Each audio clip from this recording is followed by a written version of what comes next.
Hello everyone. आज हम इस वीडियो में कर्मचारी चयन बोर्ड द्वारा आयोजित 33 श्रेणी अध्यापक भर्ती परीक्षा 2022 लेवल 2 विज्ञान गणित विषय में गणित विषय के जो प्रश्न आए थे उनको हल करेंगे। पहला प्रश्न है हमारे सामने के किस मान के लिए निम्नलिखित समीकरण निकाय का एक अद्वितीय हल होगा। दो समीकरण दे रखी हैं। पहले समीकरणों को हम मानक रूप में लिख देंगे और मानक रूप इसका हमें पता है a1x plus b1y plus c1 बराबर 0। दूसरी समीकरण a2x plus b2y plus c2 बराबर 0। तो पहली समीकरण को इस रूप में लिखने पर हमें जैसी समीकरण दे रखी है वो सेम रह जाएगी, 2x प्लस 3y प्लस 5 बराबर 0। दूसरी समीकरण को लिखेंगे तो वो आएगी kx प्लस 6y माइनस 7 बराबर 0। अब प्रश्न में दे रखा है कि इस समीकरण निकाय का अद्वितीय हल है। तो अद्वितीय हल के लिए हमारे पास इसका जो अनुपात होगा a1 बट्टा a2 का अनुपात है वो बराबर नहीं होना चाहिए b1 बट्टा b2 के। दी गई समीकरणों से a1 a2 b1 b2 के मान रखने पर हमारे पास आ रहा है 2 बट्टा k बराबर नहीं होना चाहिए 3 बट्टा 6 के। यहाँ से k है वो बराबर नहीं आएगा 4 के। ये इसका आंसर हो जाएगा। ऑप्शन नंबर 20 का करेक्ट है। अगला प्रश्न है बहुपद दे रखा है 4√3 x square plus 5x minus 2√3 के गुणनखंड चाहिए। तो गुणनखंड के लिए हम बाह्य पदों का पहले गुणा करके देखते हैं कि कितना आ रहा है। तो ये आ रहा है 4√3 को हम माइनस के 2√3 से गुणा करेंगे तो ये आएगा माइनस का 24। तो गुणा करने पर तो माइनस 24 आना चाहिए और जोड़ने पर प्लस का 5 आना चाहिए। ऐसी दो संख्याएं हमें तोड़नी है। टुकड़े करके हम इसके गुणनखंड करेंगे तो ऐसी संख्याएं हो जाएगी, एक तो प्लस का 8 और दूसरी माइनस का 3। इनको जोड़ने पर प्लस का 5 आ रहा है और गुणा करने पर माइनस का 24। तो हम दी गई समीकरण में लिख देंगे 4√3 एक्स स्क्वायर प्लस 5x को हम लिख देंगे 8x माइनस 3x, फिर माइनस का 2√3। अब इसमें शुरू के दो पदों में हम 4x कॉमन ले लेंगे, फिर पीछे बचेगा √3x प्लस 2। अगले दो पदों में माइनस का √3 कॉमन ले लेंगे, फिर वापस बचेगा √3x प्लस 2। √3x प्लस 2 ये गुणनखंड कॉमन आने के बाद में पीछे बचेगा 4x माइनस √3। ये हमारे पास इसका आंसर हो जाएगा गुणनखंड, इसके गुणनखंड बी ऑप्शन इसका करेक्ट है। अगला प्रश्न है क्वेश्चन नंबर 68। जब कोई धन 20% दर से 1.5 वर्ष के लिए उधार दिया जाता है तो ब्याज को क्रम से वार्षिक और अर्धवार्षिक जोड़ने पर 264 रुपये का अंतर आता है। तो धन कितना है? तो 1.5 वर्ष के लिए दे रहे हैं और पहले वार्षिक जोड़ रहे हैं। तो दो केस हो गए हमारे पास। पहला केस है वार्षिक दर, वार्षिक ब्याज जोड़ने पर जब हम वार्षिक जोड़ेंगे तो 1.5 साल के लिए निकालना है। इसका मतलब हमें 1 साल का पहले निकालना है, फिर बचे हुए आधे साल का बाद में निकालना है। तो ये एक तरह से साधारण ब्याज की तरह इसको निकाल सकते हैं। 20% की दर दे रखी है तो पहले ब्याज है वो साधारण ब्याज से निकलेगा। मान लो तो मूलधन को हम मान लेते हैं x है, तो ब्याज निकलेगा मूलधन गुणा दर है 20 गुणा समय हो गया पहले 1 साल का बट्टा 100। तो ये आ जाएगा x बट्टा 5। ये 5 बार कट जाएगा। अब नया मूलधन अगले 6 महीनों के लिए, नया मूलधन है वो अगले 6 महीनों के लिए, जो पहले वाला मूलधन है उसमें ये ब्याज जुड़ने पर आ जाएगा और ये हमारे पास आएगा 6x बट्टा 5। अब इस 6x बट्टा 5 मूलधन पर अगले 6 महीने का वापस से साधारण ब्याज ज्ञात करना है। तो ये ब्याज आएगा 6x बट्टा 5 गुणा दर वापस 20% गुणा साल, इस बार है 1/2, आधी साल है, और डिवाइड बाई 100। तो ये हमारे पास 2 से 6 मान लो 3 बार कट गया, 20 से ये 100 कटेगा 5 बार। तो ये हमारे पास आएगा 3x बट्टा में 5 और 5 ये हो गया 25। ये ब्याज आ जाएगा। इस प्रकार से हमारे पहले केस के अंदर पूरा ब्याज, कुल ब्याज अगर वार्षिक लें तो वो आ रहा है x/5 प्लस में 3x/25। 25 इसका एलसीएम ले लेंगे हम तो ये आएगा 5x प्लस 3x 8x/25।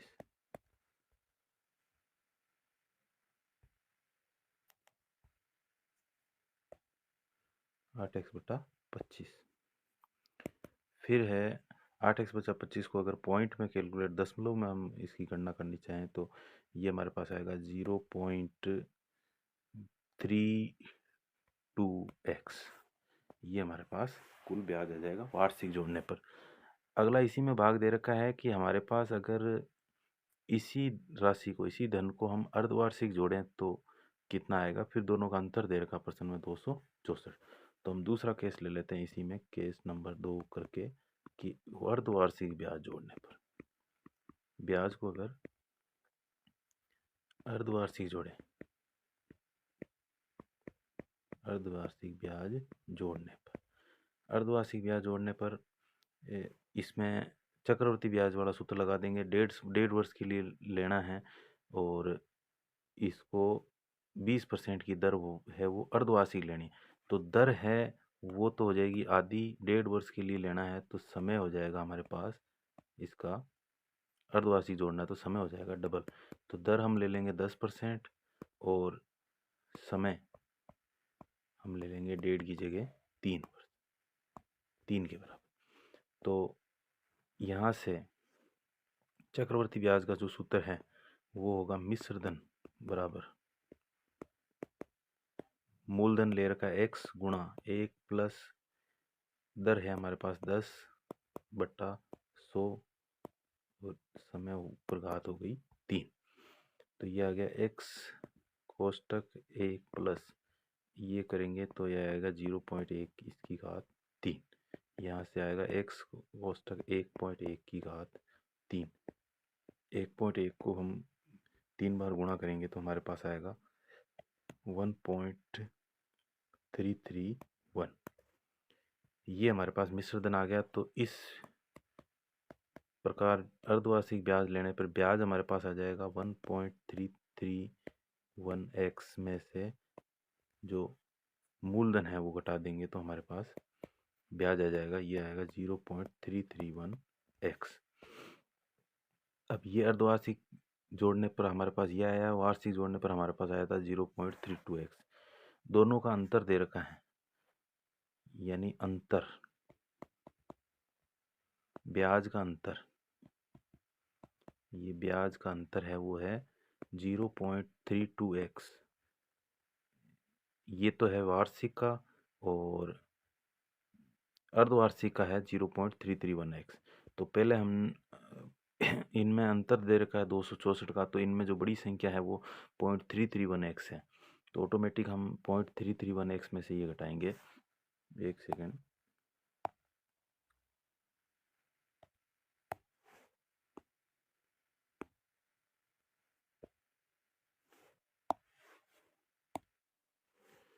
तो 0.331x माइनस 0.32x ये प्रश्न में दे रखा है 264 के बराबर। इसको घटाने पर हमारे पास प्राप्त हो रहा है 0.011x बराबर 264। x का मान आ जाएगा 264/0.011 और ये आएगा, इसको कैलकुलेट करने पर हमारे पास आ जाएगा 24,000। तो इसका करेक्ट आंसर हो जाएगा ऑप्शन नंबर ए। अगला प्रश्न देखते हैं हम, गुणनखंड का है फिर से प्रश्न।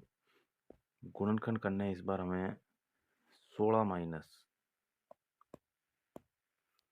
क्वेश्चन नंबर 69,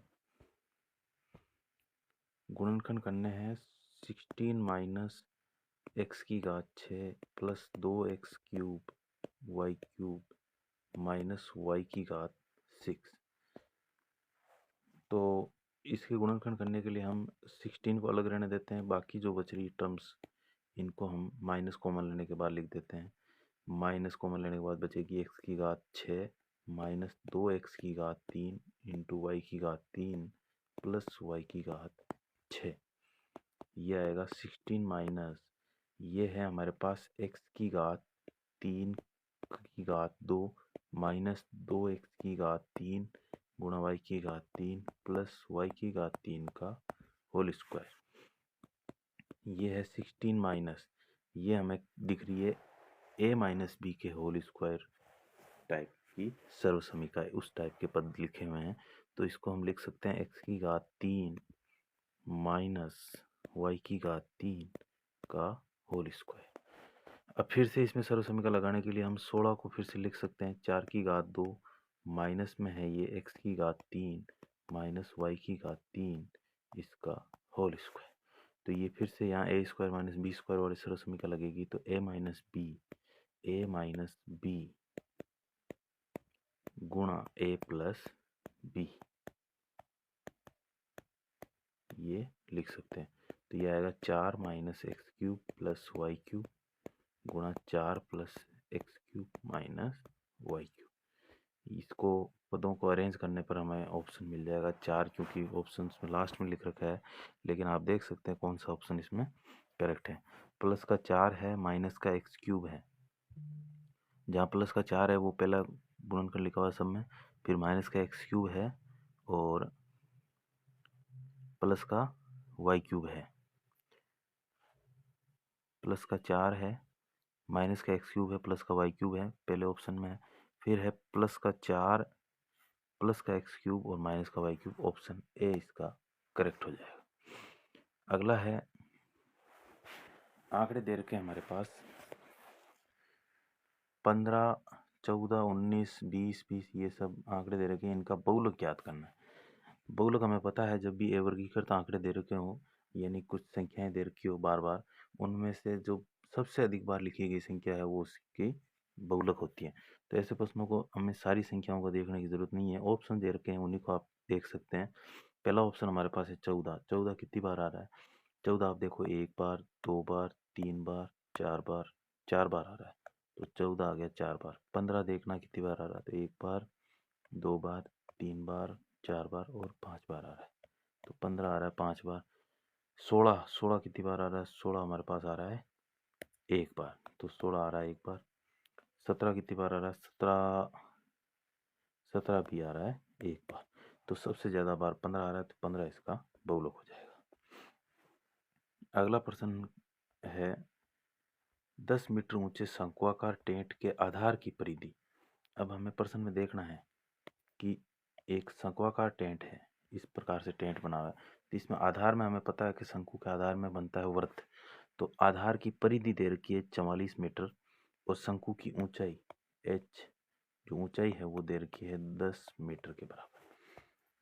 इस प्रश्न को हम करते हैं क्वेश्चन नंबर 71। ऊंचाई दे रखी है, h का मान हमें प्रश्न में दे रखा है 10 मीटर। आधार की परिधि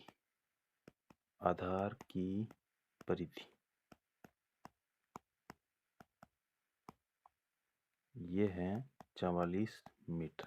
आधार में वर्त बनता है, तो वर्त की परिधि होती है 2 पाई r। ये प्रश्न में दे रखी है 44 के, तो 2 गुणा 22/7 गुणा r बराबर है 44। यहाँ से 2 गुणा 22 44 होगा, 44 से 44 कट जाएगा, 7 को उधर भेजेंगे तो r का मान आ जाएगा 7 मीटर। अब आगे प्रश्न में दे रखा है कि टेंट को बनाने में प्रयुक्त कैनवास का क्षेत्रफल क्या होगा। तो कैनवास का क्षेत्रफल के लिए हमें जो आकृति दे रखी है टेंट, उसके चारों तरफ कैनवास उड़ाना है मान लो, तो चारों तरफ जब भी आए वक्र पृष्ठीय क्षेत्रफल हमें इसका ज्ञात करना है। तो टेंट का वक्र पृष्ठीय क्षेत्रफल ये होगा पाई r l के बराबर। पाई का मान 22/7, r का मान हमने 7 निकाला है, l होती है शंकु की तिर्यक लंबाई। सपोज करते हैं ये शंकु है, तो जो एल का मान है वो ये तिर्यक वाली लंबाई है वो होती है। तो एल है, ये त्रिज्या आर है, यहाँ हमारे पास लंबवर्ती शंकु है, ये हमारे पास 90 डिग्री का कोण है। पाइथागोरस प्रमेय से हम एल को लिख सकते हैं अंडर रूट में R square plus H square. तो एल आएगा अंडर रूट, आर का मान 7 निकला है, 7 का स्क्वायर। एच का मान हमें प्रश्न में ऊंचाई दे रखी है, ऊंचाई 10 मीटर ऊंचा शंक्वाकार टेंट है, तो एच का मान हमारे पास दे रखा है 10 मीटर, तो 10 का स्क्वायर। तो ये आएगा अंडर रूट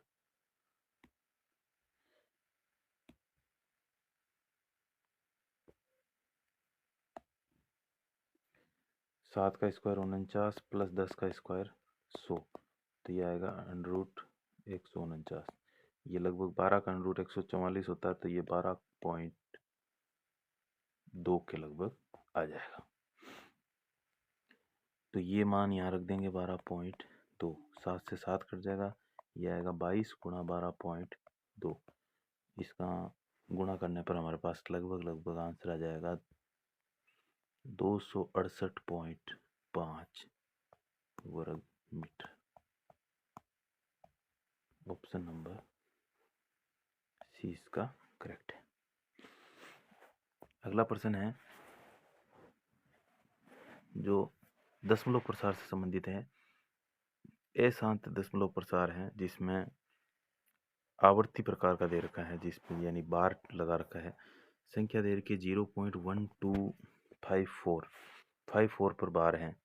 तो ऐसे प्रश्नों को हल करते समय हमें सीधा बेसिक मेथड, शॉर्ट मेथड ध्यान रखना है कि जो संख्या दे रखी है 1254, इसमें से पूरी संख्या में से हमें वो घटानी है जिस पर बार नहीं है, तो वो घटा दी हमने 12 बट्टा डिवाइड में हमें करना है, डिवाइड में होगा जितने पे बार हैं उतने 9 लिखने हैं, और जितनों पे बार नहीं है दशमलव के बाद में, दशमलव के बाद में जितने पे बार नहीं है उतने हमें 0 लगाने।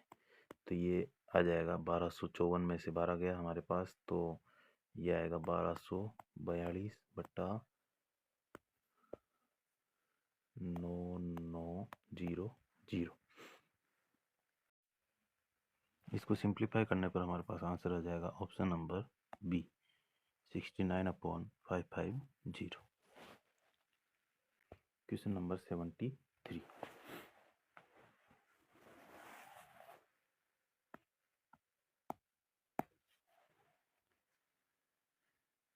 क्वेश्चन नंबर 73 है, वो एक प्राकृत संख्या का वर्गमूल उसी के घनमूल का n गुना है, तो वह संख्या क्या होगी। मान ली संख्या है वो x है, प्रश्न में दे रखा है कि वर्गमूल यानी संख्या का वर्गमूल है वो x की घात 1/2 हो गया, उसी के घनमूल का n गुना है, घनमूल हो गया x की घात 1/3, तो उसका n गुना हमने ले लिया। यहाँ से हम देख रहे हैं कि x की घात 1/2 और x की घात 1/3 को हम यहाँ भाग लगाने पर बराबर में आ रहा है n। फिर घातांकों में अगर आधार समान हो, घात अलग अलग हो, भाग लगा रखी हो, तो घातांकें हो जाती है माइनस में, दिया जाएगा x की घात 1/2 माइनस 1/3। एलसीएम लेने पर हमारा पास आ रहा है 6, 3 माइनस 2, ये आ गया 1, बराबर में आ गया n। तो x की घात 1/6 n के बराबर है, दोनों तरफ घात 6 लेने पर हमारे पास आ जाएगा ये, तो यहाँ से 6 से 6 तो कट जाएगा, x बराबर आ जाएगा n की घात 6। ये इसका करेक्ट आंसर है, ऑप्शन नंबर बी। अगला प्रश्न है, वह 2 अंकों की एक संख्या अपने अंकों के योग से 4 गुना है। यदि संख्या में 18 जोड़ दिए जाए तो अंक अपना स्थान बदल लेते हैं, तो संख्या क्या है। ऐसे प्रश्नों को हम करते समय अगर समीकरण बना के करेंगे, इकाई का अंक मान लेते हैं कुछ x, दाई का अंक मान लेते हैं y, फिर 2 समीकरण बनेगी, दोनों समीकरणों को हल करने पर x और y के मान निकलेंगे, फिर संख्या निकलेगी। ये थोड़ा लेंदी प्रोसेस है, हम शॉर्ट तरीके से इसको करेंगे। 2 अंकों की जो संख्या है उसमें जो जो प्रश्न में डिटेल दे रखी है, उस डिटेल के आधार पर हमें ये करना है इसमें कि जो ऑप्शन दे रखे हैं वो अपने चेक कर लेते हैं जैसे दो अंकों की संख्या अपने अंकों का योग इसमें पहला ऑप्शन में 2 और 4 6, 6 का कितना गुना आ रही है जो संख्या है वो 4 गुना है, तो पहली बात हमारे सही बैठ रही है। दूसरा है संख्या में 18 जोड़ दिए जाएं तो अब अंक अपना स्थान बदल लेते हैं। तो 24 पहला ऑप्शन है, इसमें 18 जोड़ेंगे, 24 और 18 कितने हो गए, ये हमारे पास 42 हो गए। तो अंकों ने अपना स्थान भी बदल लिया, यानी 2 और 4 जो थे वो 4 और 2 हो गए। तो पहली बात भी सही है, दूसरी बात भी सही है, तो संख्या कौन सी होगी, पहली होगी। ऐसे बाकी ऑप्शन देखेंगे। दूसरे ऑप्शन में 6 और 3 इनका योग 9 आ रहा है, 9 का 4 गुना करेंगे तो 36 आ रहा है। पहली बात तो इसमें भी सटीक बैठ रही है, लेकिन अगर इसमें 36 में आप 18 जोड़ोगे तो 36 और 18 जुड़ के आ रहे हैं 54। तो ये अंकों की अदला बदली नहीं हो रही, आना चाहिए था 63, आया है 54, तो ये इसका आंसर नहीं होगा। ऐसे ही बाकी ऑप्शन भी कट जाएंगे, तो हमारे पास ऑप्शन इसका आंसर ए करेक्ट हो जाएगा। फिर है अगला ऑप्शन, अगला क्वेश्चन है हमारे पास 75।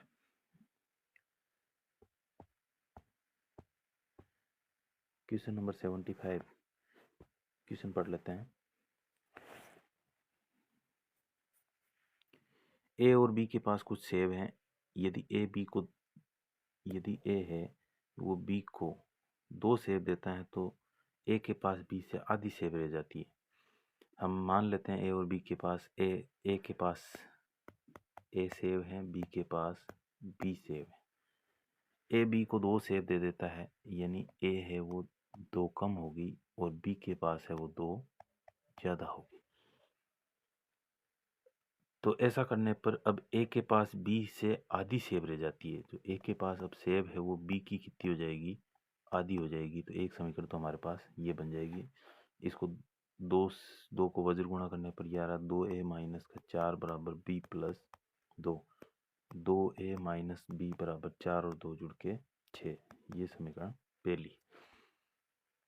इसी प्रकार से अगर अगली लाइन देखें तो वो लिखी हुई है, यदि b a को 10 सेब देता है, बी है वो ए को 10 सेब दे देता है, तो ए के पास 10 बढ़ गई, बी के पास 10 कम हो गई। तो ऐसा करने पर दोनों की उनकी आपस की सेब है वो बदल जाती है। तो ऐसा करने पर आपस की सेब बदल जाती है।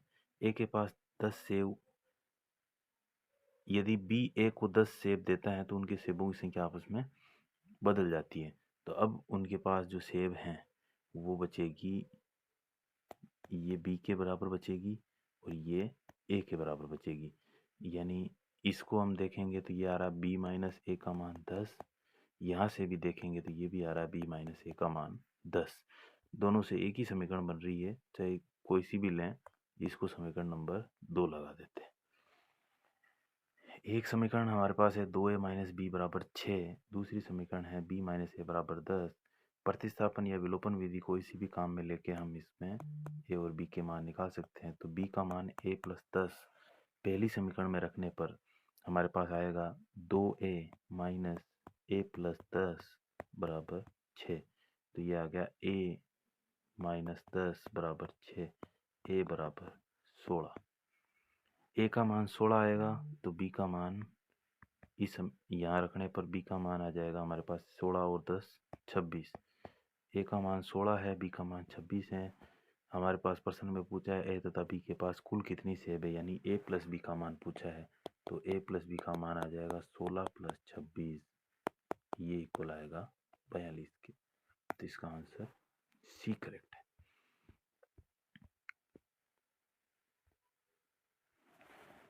अगला प्रश्न है, दो संख्याएं 2:3 में है। यदि प्रत्येक संख्या 4 से बढ़ाई जाए, संख्या है वो 2:3 में है, तो संख्या मान ली 2x और 3x है। यदि प्रत्येक संख्या 4 से बढ़ाई जाए तो अब नया अनुपात आएगा 2x प्लस 4 बट्टा 3x प्लस 4, ये बराबर आ रहा है 5/7 के। यहाँ से हम वज्र गुणा करेंगे,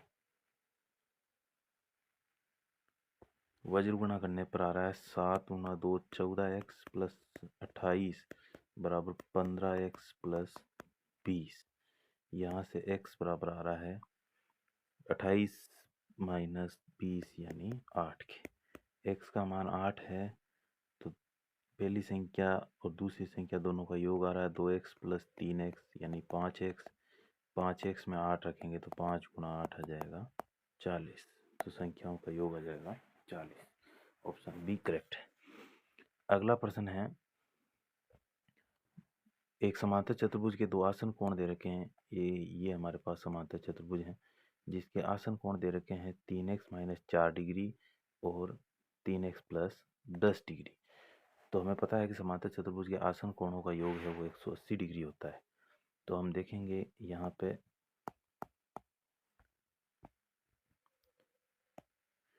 3x minus 4 plus 3x plus 10, ये हमारे पास है 180 डिग्री। इनको जोड़ने पर आ रहा है 6x प्लस 6 बराबर आ रहा है 180। 6 कॉमन लेने पे आ रहा है x प्लस 1 बराबर 180। 6 से इसको काटेंगे तो ये आएगा 30 बार x प्लस 1 का मान आएगा 30, तो x का मान आ जाएगा 29। प्रश्न में पूछा है समांतर चतुर्भुज का छोटा कोण। दिख ही रहा है कि 3x में से 4 घट रहा है, एक में 3x में 10 जुड़ रहा है, तो छोटा कोण ये है 3x माइनस 4।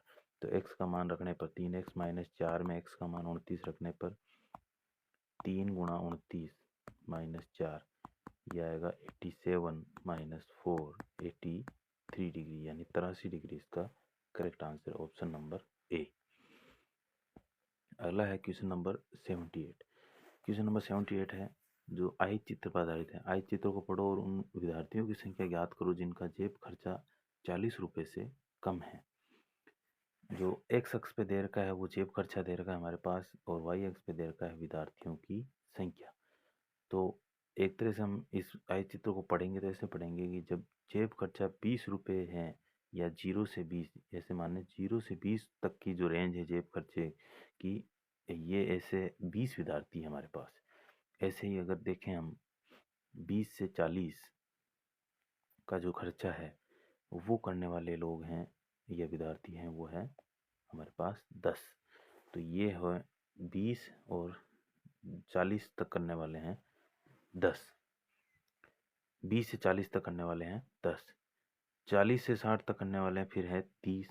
तो प्रश्न में तो आगे से अपने को मतलब नहीं है, जेब खर्चा जिनका 40 से कम है वो पूछा है। तो 40 से कम वाले 20 तक के तो हैं 20 जने, और 20 से 40 तक के हैं 10 जने, तो 20 और 10 जुड़ के 30 हैं। ऑप्शन सी इसका करेक्ट आंसर है। अगला क्वेश्चन है क्वेश्चन नंबर 79। क्वेश्चन नंबर 79 है कि 3 संख्याएं हैं जो दे रखी है 2:3:4 में है। तो संख्याओं को मान लेते हैं 2x है, 3x है और 4x है। उनके घनों का योग दे रखा है 21,384। तो सबसे बड़ी संख्या दिख रही है, x का जो भी मान आएगा उनमें बड़ी संख्या 4x होगी। तो पहले हम जो प्रश्न दे रखा है उसको हिसाब से करते हैं। तो घनों का योग 2x की घात 3 प्लस 3x की घात 3 प्लस 4x की घात 3, इन घनों का योग दे रखा है प्रश्न में 21,384 के बराबर कर दिया। घनों का योग करने पर आ रहा है 2 का घन 8, 8x क्यूब, 3 का घन 27, 27x क्यूब प्लस 4 का घन हो जाएगा 64x क्यूब बराबर आएगा 21,384। इनको जोड़ने पर प्राप्त होगा हमारे पास 8 7 15 35 और 64, ये हो गया 99x क्यूब बराबर 21,384। एक्स क्यूब आ जाएगा 21,384 भाग 99। तो ये भाग देने पर हमारे पास आएगा 216। तो एक्स क्यूब का मान 216 है, तो एक्स का मान आ जाएगा 216 का घनमूल, ये आ जाएगा 6 के बराबर। एक्स का मान 6 है तो बड़ी संख्या है वो हमारे पास आएगी 4x के, यानी 4 गुणा 6। 4 गुणा 6 किसके बराबर? 24 के बराबर। तो ये आ जाएगा 24।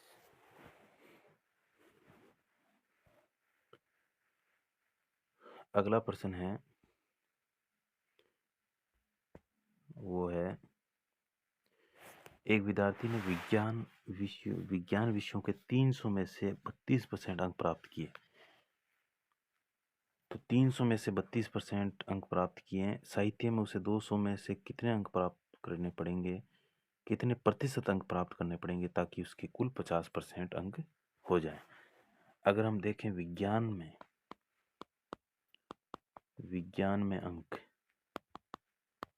प्राप्त अंक है वो हैं 300 के 32%। तो 300 के 32% निकालेंगे तो 300 गुणा 32/100 करा तो ये 32 गुणा 3 आ गया 96। अब हमें देखना है कि कुल है वो कुल अंक 50%। कुल अंक 50% का मतलब है कि कुल 300 का पेपर विज्ञान का है, साहित्य का 200 का है, तो 500 कुल अंक हैं, उसके 50%, 500 के 50% हमारे पास आ जाएंगे 250। तो हमें ये देखना है कि साहित्य में जो अंक हैं वो कितने हैं। साहित्य में अंक हैं वो है कुल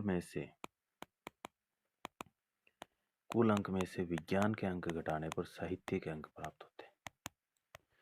तो ये है 250 माइनस 96, तो ये हमारे पास आ जाएगा 154। ये साहित्य में अंक है, लेकिन अंकों का प्रश्न में पूछा है कितना प्रतिशत है, तो साहित्य में जो अंक हैं उनका प्रतिशत में अंक परसेंटेज में कितने हैं वो है 154 डिवाइड बाई 200। तो 2 का भाग देंगे इसमें गुणा 100, ये परसेंट में आएगा तो 2 से भाग देंगे तो 7 और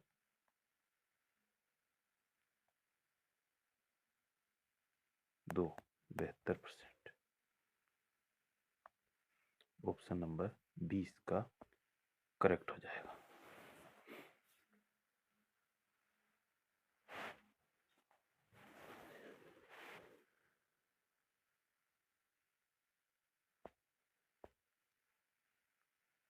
सॉरी 154 डिवाइड बाई 200, 2 जीरो से 2 जीरो गए, 2 से भाग लगाने पर यह आएगा 7 और पीछे बचा 14, 14 में 2 का भाग जाएगा 7 बार, तो यह आएगा 77%।